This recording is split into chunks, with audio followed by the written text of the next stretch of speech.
la nature. Et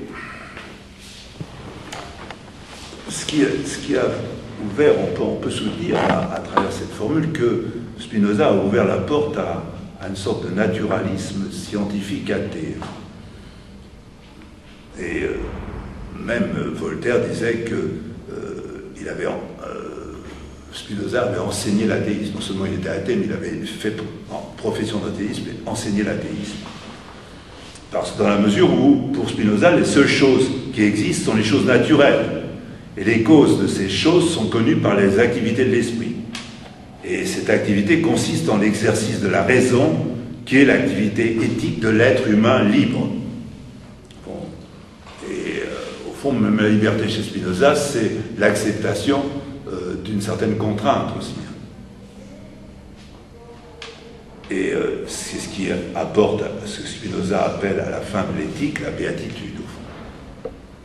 Celui qui pense à la mort est celui qui ne désire pas, au fond, y penser, en ce sens que pour une philosophie de la vie, chez Spinoza c'est même une philosophie de la vie, comme chez Deleuze, au fond, la joie du plein, penser la mort, c'est penser l'insignifiance, c'est penser le rien. Et donc, il n'y a donc pour Spinoza qu'une substance dans l'univers. Et le monisme de Spinoza qui s'oppose au dualisme, à toutes les versions du dualisme, et notamment à Descartes.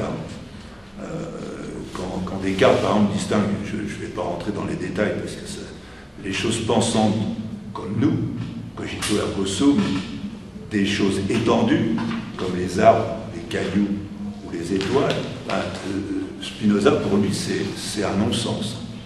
Au nom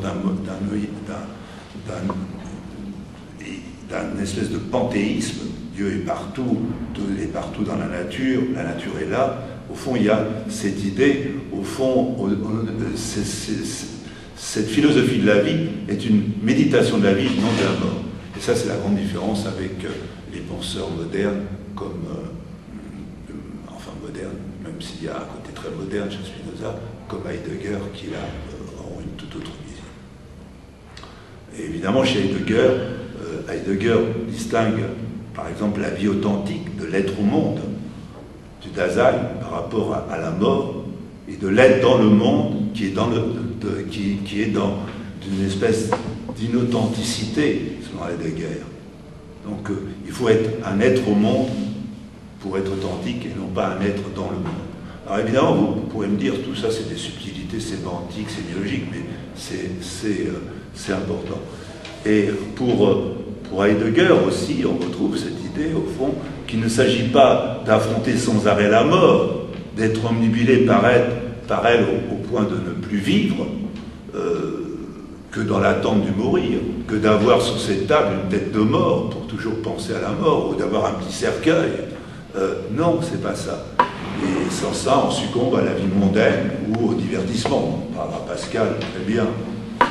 Mais il faut composer et jouer avec l'angoisse, qui est un concept clé chez Heidegger, si le concept de désir et de joie est un concept clé chez Spinoza. Et la mort est définie par Heidegger comme une possibilité pour le Dasein, l'existant. Ça aussi, c'est pour ça que beaucoup de commentateurs, moi je ne suis pas un journaliste distingué, mais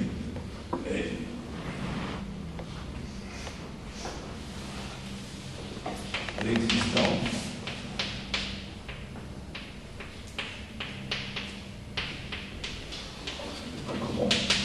l'existence, bon, et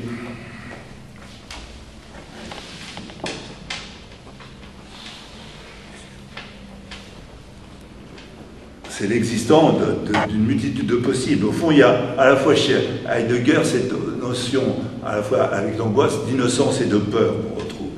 Et il y a une distinction aussi qui est très importante chez lui entre le décès et le mourir, cher à Blanchot. Le mourir, c'est le comportement authentique de l'existant, du Dasein, qui sans arrêt est dans le cercle de l'existence à chaque moment. Concept qui définit l'être là, le Dasein, de l'étang humain qui est à l'origine de nombreux malentendus et contresens sur l'existentialisme de Heidegger. Et souvent, on interprète Heidegger à la lumière de Sartre, et même si Sartre s'est beaucoup inspiré dans l'être et le néant de Heidegger, c'est une très grande différence entre l'existentialisme de Heidegger et de Sartre.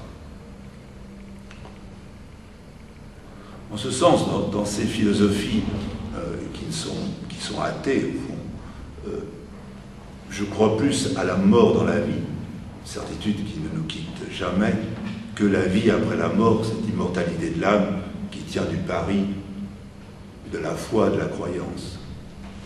Et Heidegger montre au fond qu'il dit, il a cette chose, il dit, souvent on apprend, on meurt sur les routes. Mais on meurt, c'est un pronom indéfini qui dissimule, ce on dissimule la certitude de la mort du Dasein ou de l'existant. Et donc, dès qu'un nourrisson meurt, il est assez vieux pour mourir, même s'il n'en a pas, lui, tout à fait conscience. En ce sens, et c'est là que vous retrouvez la fameuse formule, le Dasein est un être là pour être mort. Dans la mesure où on est toujours assez vieux pour mourir. Même j'ai un jour ou une heure d'existence, je peux mourir, effectivement. Et donc, l'achèvement du sens, chez lui, est toujours en sursis, avec ma mort qui est à l'origine de tous mes possibles. Dans l'histoire de la philosophie, la mort est toujours soumise à une sorte de processus dialectique supérieur, comme dans la phénoménologie de l'esprit de Hegel. Ou bien, par la mort, on passe ailleurs avec une sursignification, on l'a vu avec Platon, mais on le retrouve dans toute une tradition chrétienne. Ou bien, on se noie dans l'insignifiance, le rien du tout, le scepticisme, la totalité, on le voit par exemple dans Spinoza et dans l'éthique. Et Montaigne, le sceptique, disait ceci, au fond, sur le côté, au fond, on peut philosopher sur la mort, mais quand on est face à la mort, on peut avoir une réaction beaucoup plus viscérale, animale, etc. C'est-à-dire qu'en fait, le philosophe peut s'effacer devant l'être qui sait qu'il va mourir.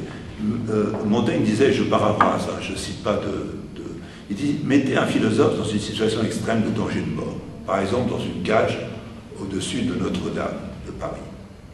Et vous verrez s'il continue à philosopher, s'il continue à penser à la mort comme nous. La bête, avec sa peur animale de mourir, reprendra le dessus sur l'ange raisonneur et froid.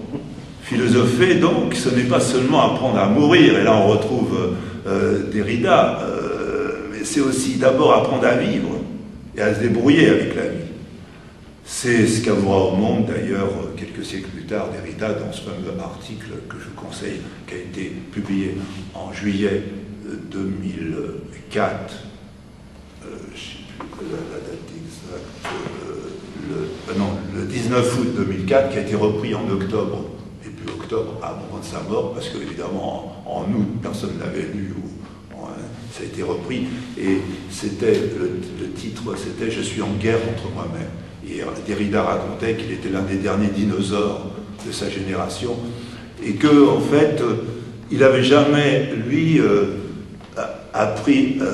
Il avait beaucoup philosophé, mais il n'avait jamais appris à mourir, au fond. Et que plus ça se rapprochait, et plus il avait du mal à comprendre. Il disait, c'est déjà tellement dur d'apprendre à vivre.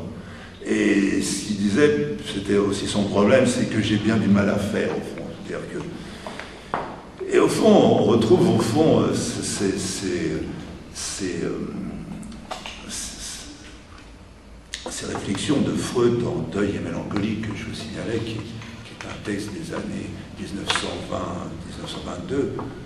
Et on peut être triste à la mort, et c'est une réaction normale et saine lors du décès d'une personne proche et aimée, comme par exemple j'ai été triste en novembre 2000 à la mort de ma mère à 83 ans, ou il y a 2 ans à la mort de mon père à 88 ans, et que ça m'a amené aussi à philosopher. Je vous dirais peut-être, je vous ferai peut-être, si on a le temps, je vous dirai un petit texte que j'avais fait qui était plus littéraire que philosophique, même si c'est un peu personnel, mais ça vous aidera au fond à voir. Au fond, c'est ce qu'avoue au fond Derrida, qui va disparaître à 73 ans, miné par son cancer, cancer du pancréas, je crois.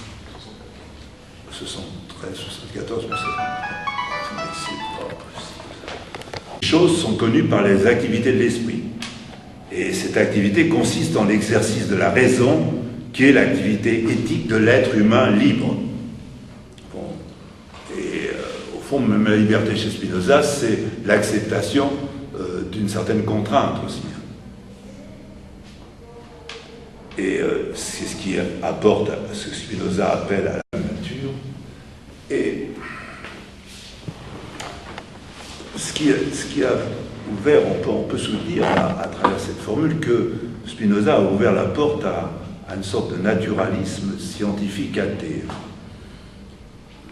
Et même Voltaire disait que Spinoza avait enseigné l'athéisme. Non seulement il était athée, mais il avait fait en profession d'athéisme et enseigné l'athéisme. Parce que dans la mesure où, pour Spinoza, les seules choses qui existent sont les choses naturelles. Et les causes de ces